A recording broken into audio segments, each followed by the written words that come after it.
et c'est Bruno Vannier qui est à mes côtés en plateau, le président de Gemway Assets, pour en parler. Bonjour Bruno. Bonjour. On parle avec vous régulièrement des marchés émergents. Évidemment, on va faire un petit tour d'horizon de ces marchés émergents aujourd'hui, mais il faut commencer bien sûr par une petite actualisation des tensions Chine-États-Unis. On franchit les étapes les unes après les autres. Le climat continue de se dégrader, devient quand même très délétère. Qu'est-ce que vous pensez là des récentes escalades aujourd'hui, la menace des terres rares, Huawei évidemment. Bon, alors, c'est vrai que chacun essaie d'avoir des arguments extrêmement forts pour pouvoir négocier dans de meilleures conditions. C'est vrai qu'à court terme, on va dire que c'est un jeu politique plutôt qu'un enjeu géopolitique à moyen terme. Et que chaque partie aurait besoin quand même d'un deal. Ce serait quand même forcément pris positivement, en tout cas par leur juridiction respective. Mais c'est peut-être un peu tôt encore, en fait, hein, notamment du point de vue des États-Unis. Hein. La perspective, c'est 2020, octobre-novembre 2020, les élections. C'est peut-être un peu tôt d'avoir un deal aujourd'hui. Peut-être que dans quelques mois, on a le temps de se battre encore. Voilà. Ça.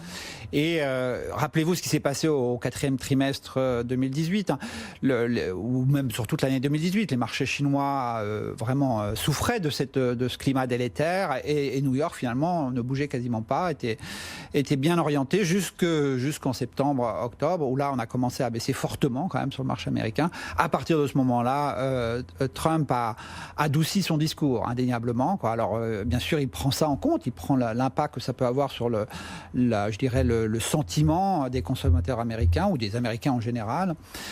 Si on devait avoir le même scénario, c'est-à-dire une baisse plus marquée des marchés américains sur cette incertitude, on pourrait, comme on l'a vu au quatrième trimestre, revenir à des discours plus constructifs. Souples. Plus souples. Ouais. On n'y est pas encore, visiblement. Parce que là, on se demande même si le pic des tensions n'est pas encore devant nous, d'une certaine manière. Ça reste effectivement très incertain. On voit bien les marchés boursiers ont quand même fortement baissé. L'indice émergent perd près de 8% sur le mois de mai. C'est ça le double que ce que les marchés développés perdent. Et les indices chinois, que ce soit Hong Kong ou Shanghai ou Shenzhen, font effectivement une performance encore plus négative. Le fait que la guerre là, se soit déplacée ces dernières semaines sur le front technologique avec Huawei, bien sûr, mais également cette menace de restreindre les exportations de terres rares, là, une menace qui est agitée de plus en plus par Pékin aujourd'hui.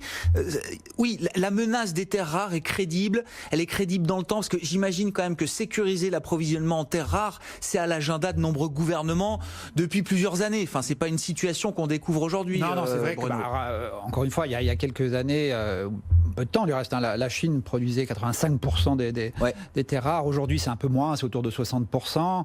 On voit bien qu'en termes de production, on a des gisements ailleurs. On a des réserves partout, elles ne sont pas rares ces terres, justement. Les terres rares ne sont pas forcément très rares. En revanche, le processus de séparation de ces terres, lui, est soit plus technique et polluant quand même, globalement. Et c'est vrai que dernièrement, en tout cas sur les dernières années, ça s'est fait essentiellement en Chine. Donc le produit fini, celui qui est bien sûr important pour l'industrie, hein, que ce soit le renouvelable, que ce soit les véhicules électriques, enfin, ces terres rares sont utilisées dans de nombreuses applications dans la technologie. Et bien effectivement, là, la Chine a un pouvoir de négociation qui n'est pas négligeable, quoi. Ouais. Elle est en train de le montrer, quoi, même si elle ne l'utilise pas encore tout à fait, quoi. Ouais. Alors on a compris, côté américain, mais c'est pas ce qui nous intéresse avec vous, hein. Je dis côté américain, bon, il y a toujours l'idée d'une protection apportée par Donald Trump. Si jamais le marché baisse trop, il faut quand même qu'il maintienne un certain niveau sur le marché américain et pour l'économie américaine. Côté chinois, comment est-ce que vous posez aujourd'hui le cas d'investissement sur le marché chinois, sur le marché action chinois? Est-ce qu'il y a l'idée de se dire quand même que Pékin a les moyens de soutenir aussi son économie et qu'on n'est pas au bord d'un effondrement de l'économie chinoise? Encore une fois, l'année dernière, le marché chinois baisse pour deux raisons. Ouais. On a souvent mis en avant les tensions sino-américaines, ça en est bien sûr une, mais quand même dès le début de l'année 2018, on a un resserrement monétaire via vraiment des restrictions sur ce qu'on appelle le shadow banking en Chine, qui réduisent considérablement les liquidités et qui font baisser le marché et qui réduisent aussi les possibilités d'activité de nombreuses entreprises, notamment les PME, quoi. Là, face à ça, la Chine, quand même, en fin d'année, a annoncé des mesures positives, notamment des mesures de baisse de taxes, des mesures en faveur de ces PME, des mesures monétaires également par la baisse du ratio réglementaire des banques. Et c'est vrai que le marché a remonté là-dessus. En plus, c'est vrai que les relations sino-américaines avaient l'air de s'arranger, quoi.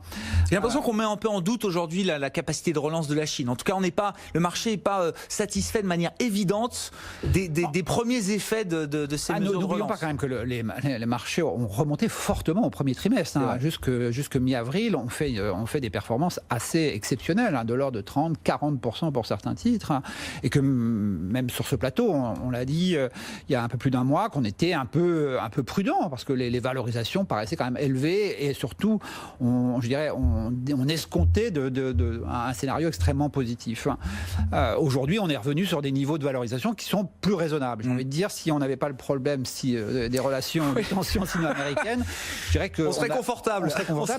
Et j'aurais presque envie de dire, voilà, il faut acheter ce marché. C'est un signal d'achat. Voilà, sur le scénario d'avoir un effet de base qui va être largement plus positif à partir du 4e trimestre 2019. C'est-à-dire que les entreprises ont eu des résultats très mauvais sur la fin de l'année dernière, et donc de faire un effet de base, on pourrait avoir quelque chose de meilleur, plus une relance fiscale, des baisses d'impôts. On a là un scénario de reprise domestique qui, j'ai envie de dire, aujourd'hui n'est pas tout à fait remis en cause. On ne peut pas non plus exagérer dans ce sens-là.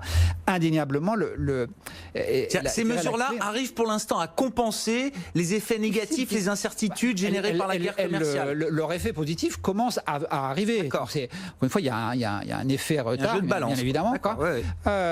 Mais pour ça, il faut la confiance. Il faut la confiance des consommateurs ou la confiance des industriels également. Et j'ai envie de dire, les tensions sino-américaines, même si à court terme n'ont pas forcément un impact très négatif, je veux dire, sur l'activité, elles ont un impact indéniable sur la confiance. Et donc indirectement un impact sur l'activité domestique. Et là, effectivement, on revient avec un niveau d'incertitude élevé qui fait qu'en ce qui nous concerne du reste, pour nos investissements, on a réduit notre investissement en Chine. J'ai envie de dire pas parce qu'on s'attendait à ce que M. Trump nous fasse ces tweets il y a un mois, mais simplement parce qu'on estimait que le marché était un peu trop suracheté, et qu'il fallait être un peu raison gardée et revenir sur des niveaux plus attrayants.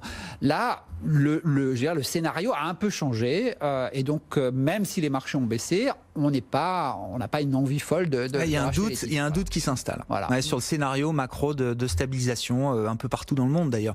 Il y a un petit élément technique qu'il faut noter quand même sur les actions chinoises, c'est qu'elles représentent un poids de plus en plus important dans les indices internationaux, notamment les indices MSCI, très utilisés par les gérants à travers le monde. À travers le monde, et bien sûr l'indice émergent.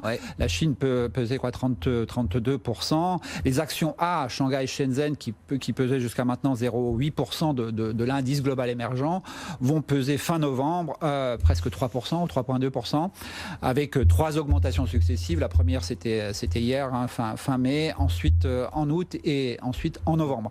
Donc ce poids de la Chine prend une partie de... Alors ça arrive au moment où on a des gros doutes sur la Chine.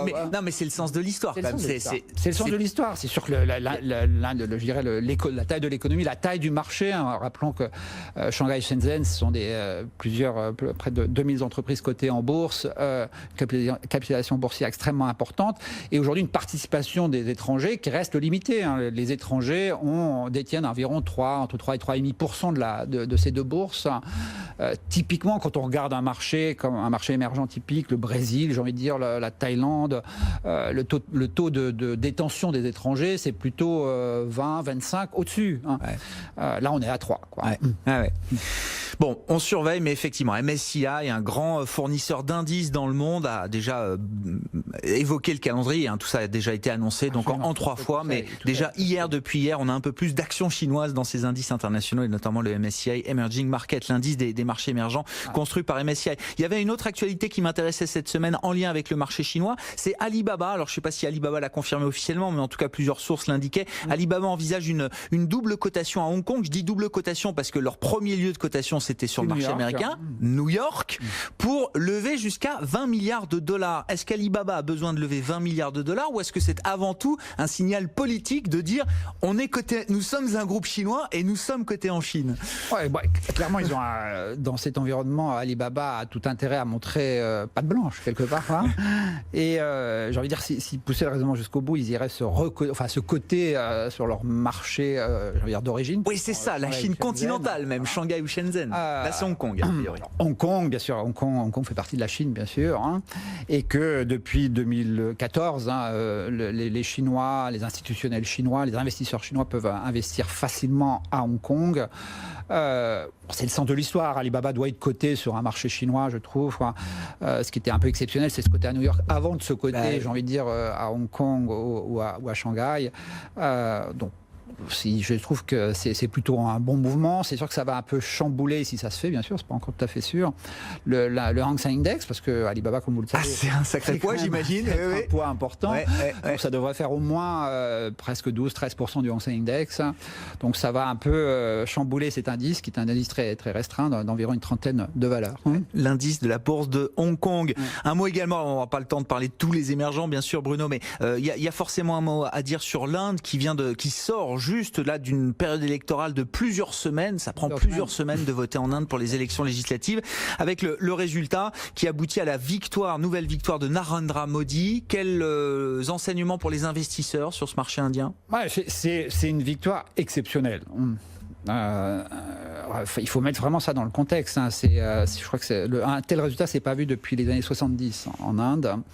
En d'autres termes, le Premier ministre sortant, le parti au pouvoir, augmente sa majorité et passe d'une majorité qui n'est pas tout à fait absolue, hein, en 2014, était une majorité absolue avec des alliés, à une majorité absolue tout court. Le BJP, maintenant, le parti de Narendra Modi a plus de 300 sièges au Lok Sabha, ce qui lui donne une majorité absolue. Donc c'est exceptionnel. Le marché l'a salué d'une certaine manière, parce qu'il y avait quand même une certaine incertitude. Hein. Rappelez-vous, en décembre, on avait des élections régionales qui ont été plutôt gagnées par le parti du Congrès, qui sont les opposants à M. Modi. Donc ça, c'est exceptionnel. C'est plutôt, d'un point de vue investissement, économie, plutôt un point positif. Monsieur Narendra Modi, quand même, c'est l'architecte d'un certain nombre de réformes qui sont, je pense, positives pour le pays. On parle aujourd'hui de doubler l'économie indienne sur 2025, ce qui nous donne une croissance nominale d'un peu plus de 11%. On va dire à peu près 8% de croissance réelle. Ça confirme le fait que l'Inde reste l'économie la plus dynamique au monde aujourd'hui. Oui, dans ces grands pays, effectivement. Quel est son agenda aujourd'hui, là, en quelques mots? Enfin, je veux dire, il y a eu quoi? Réforme il a mis de la TVA, c'est ça, partout dans le pays? Il a réformé cette fameuse réforme de TVA. C'est plutôt une uniformisation, c'est ça. C'était structurellement important. Il y a une réforme de l'immobilier aussi, des taxes sur l'immobilier qui est importante, de la possibilité de pouvoir vendre. Une réforme aussi sur les faillites qui a été mise en place mais qui a besoin encore d'être travaillée. Donc non, il y a encore beaucoup de travail à faire, j'ai envie de dire. Il manque pas de projet de réforme s'il veut continuer. Il a la majorité, la durée pour le faire. Alors, est-ce qu'il va faire tout? Sans doute que non, bien sûr. Mais clairement, on est dans un environnement qui est plutôt porteur. Et en ce qui nous concerne, nous, on était plutôt prudents sur le marché indien avant ces élections. Très vite, juste après les premiers sondages de sortie d'urne, sortie de bureau de vote, pardon, Vous avez décidé de reprendre des positions sur Après, l'économie indienne ralentit un petit peu en ce moment. C'est pas aussi simple que ça. Donc, on ne s'attend pas à ce que le marché fasse un mouvement extrêmement fort. Il en a fait du reste une petite partie la semaine dernière. Mais clairement, l'avenir est quand même plus dégagé. Plus visible. C'est ça. Et à court terme, la lisibilité est sans doute plus élevée en Inde qu'en Chine. Oui, c'est ça. En relatif, on a un peu plus de visibilité sur l'Inde que sur la Chine, même si aujourd'hui, tout le monde souffre un petit peu de son côté. Merci beaucoup, Bruno. Bruno Vannier qui était avec nous en plateau pour évoquer ces sujets autour des marchés émergents. Le président de GEMWay Asset, spécialiste de l'investissement dans les marchés émergents. Bientôt ça.